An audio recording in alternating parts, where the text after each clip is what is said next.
ये जो चैप्टर है माँ कह एक कहानी, ये हमने पहले आधा सुन लिया था, मैंने आपको ये आधा समझा दिया था। ठीक है, इसमें आपको समझ में आ गया होगा कि इसमें एक जो ये बच्चा है राहुल, वो अपनी माँ से कहानी सुनने की जिद करता है। ठीक है, तो उसकी माँ उसको एक कहानी सुनाती है। उसमें वो अपनी माँ उसको बोलती है, बताती है कि बेटा जब तेरे पिताजी बगीचे में घूम रहे थे तभी उन्हें एक जख्मी पंछी मिला जिसे शिकारी ने अपने तीर से घायल कर दिया था। ठीक है, तो फिर क्या होता है, उसके बाद वो शिकारी जब उसको वापस लेने आता है तो उसके पिता ने उसे वापस नहीं किया और फिर दोनों के बीच में बहस होने लगती है ना। इस तरह से ये पूरा यहाँ तक था। फिर उसके बाद ये जो है यहाँ से ये बाकी रह गया था, वो मैं आपको सुना देती हूँ, इसको समझा रही हूँ। ठीक है ना। अभी आगे है, हुआ विवाद सदय निर्दय में, उभय आग्रही थे स्वस विषय में, गई बात तब न्यायालय में, सुनी सभी ने जानी। हुआ विवाद सदय निर्दय में, उभय आग्रही थे स्व विषय में, गई बात तब न्यायालय में, सुनी सभी ने जानी।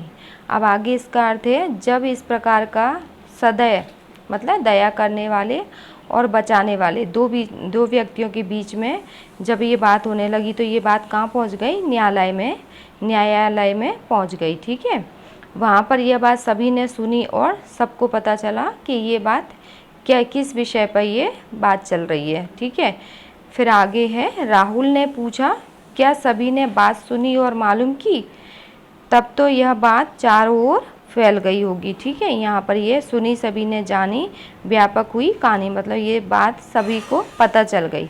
अब आगे है, राहुल तू निर्णय कर इसका, न्याय पक्ष लेता है किसका, कह दे निर्भय जय हो किसका, जय हो जिसका, सुन लूँ तेरी बानी। फिर वो माँ उससे बोलती हैं, यशोधरा माता जो उसकी है राहुल की, वो बोलती है यशोधरा माता कि हे राहुल, अब तू इस विवाद का निर्णय कर और बता कि न्याय किसका पक्ष लेता है, किसका लेगा। ठीक है, तू निर्भय होकर बता दे कि इसमें किसकी विजय होनी चाहिए।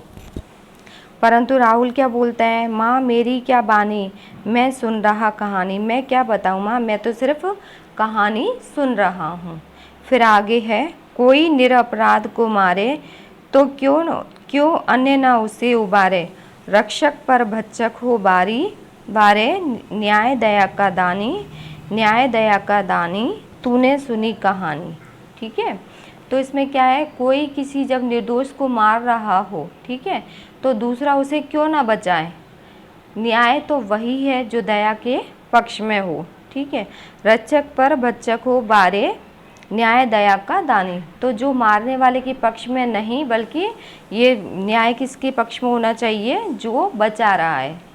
फिर राहुल ने क्या कहा, न्याय दया का दानी, तूने सुनी कहानी। फिर राहुल ने कहा क्या दया न्याय का दान देती है। तब यशोधरा माता बोली उसकी, तूने सचमुच यह कहानी समझ ली है। ठीक है, अब ये जो पाठ है ये यहाँ पर ख़त्म होता है और ये मैथिली शरण जी द्वारा लिखा गया है। अब इसके आगे जो शब्दार्थ हैं वो हैं सुरभि, सुरभि माने सुगंध, फिर है झलमल माने चमक, शर माने तीर, पंख माने पंख, आखेटक माने जो शिकार करता है शिकारी, आहत माने चोट खाया हुआ। ठीक है, अभी आगे है राहुल के जो ये प्रश्न उत्तर हैं इस पाठ के, वो मैं आपको व्हाट्सएप में डालूंगी। ठीक है ना। अभी आगे ये दिया है रेखांकित, शब्दों के वचन बदलकर वाक्यों को दोबारा लिखिए।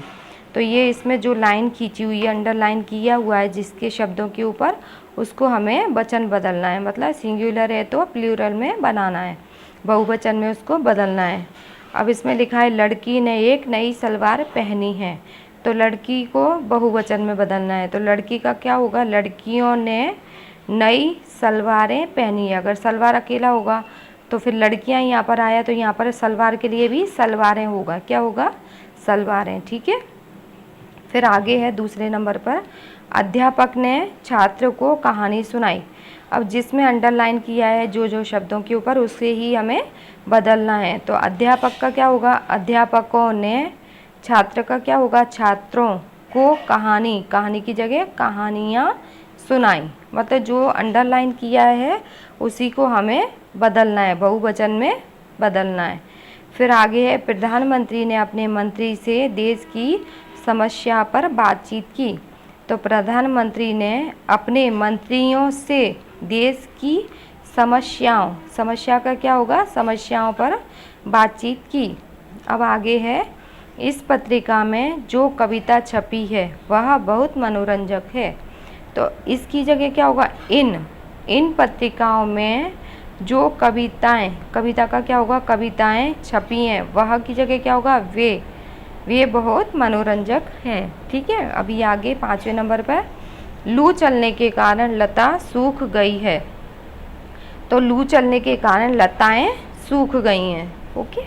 अभी आगे ये काव्य पंक्तियों का भावार्थ है जो मैंने आपको इस पाठ में समझाया है। उसके बाद ये पंक्तियाँ हैं, ये आपको अपने मन से करना है क्योंकि ये इजी है, सरल है। आप इससे मिलते जुलते शब्द यहाँ पर लेके इसको पूरा करना है। ठीक है। अब आगे है, फिर इसके बाद इन वाक्यों में पढ़िए तथा क्रियापदों पर ध्यान दीजिए। मेरा प्रताप ही ऐसा, ये करना नहीं है आपको, ये सिर्फ एक बार पढ़ना है। इसमें क्या है कि जो क्या बोलते हैं इससे, जो प्रेजेंट, वर्तमान काल, भूतकाल और भविष्यकाल जो दिया है ना इसमें, तो ये हमें कालों का इसमें बोध कराया गया है। जैसे मेरा प्रताप ही ऐसा है, तो ये इसमें कौन सा वो है, वर्तमान काल है, क्योंकि इसमें वर्तमान काल की इस समय की बात की गई है। फिर आगे है, तू मेरी बुद्धि को कुंद बताकर मेरा अपमान कर रहा है, ये भी वर्तमान काल का होगा।